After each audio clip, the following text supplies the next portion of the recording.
ప్రతి భారతీయుడికి ఏకైక గ్రంథం కేవలం మన భారత రాజ్యాంగం. మతాలకి డిఫరెంట్ మతాలకి డిఫరెంట్ గ్రంథాలు ఉన్నాయి. అవి వాళ్ళకి పవిత్రమైనవే. కానీ ప్రతి భారతీయుడికి మాత్రం పవిత్రమైనది కేవలం ఏకైక గ్రంథం మన భారత రాజ్యాంగం. కానీ ఈ భారత రాజ్యాంగాన్ని కూడా విచ్ఛిన్నం చేయాలని చెప్పి చాలా శక్తులు ప్రయత్నం చేస్తున్నాయి. కానీ ఇప్పటికీ 75 సంవత్సరాలు వచ్చిన తర్వాత కూడా ఈ భారత రాజ్యాంగం యొక్క గొప్పతనాన్ని తెలుసుకోలేని కొంతమంది దుర్మార్గులను వచ్చినట్టు వాటేవారు.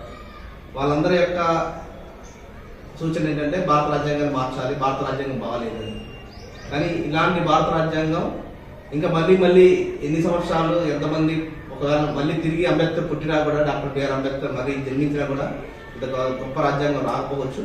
కాబట్టి ఈ రాజ్యాంగాన్ని మనందరం కాపాడుకోవాల్సిన బాధ్యత మనందరిపైన ఉందని ఆశిస్తూ ఈ అవకాశం ఇచ్చినటువంటి మన శివలింగం గారికి ప్రత్యేక ధన్యవాదాలు తెలియజేస్తాం. అన్ని గ్రంథాలకు భారత రాజ్యాంగం రక్షణ. భారత రాజ్యాంగం భారత రాజ్యాంగం. ఈ వీడియో కానీ మీకు నచ్చినట్టయితే లైక్ చేయండి, అలాగే సబ్స్క్రైబ్ చేయండి. పక్కనే ఉన్న బెల్ బటన్ని నొక్కడం మర్చిపోకండి.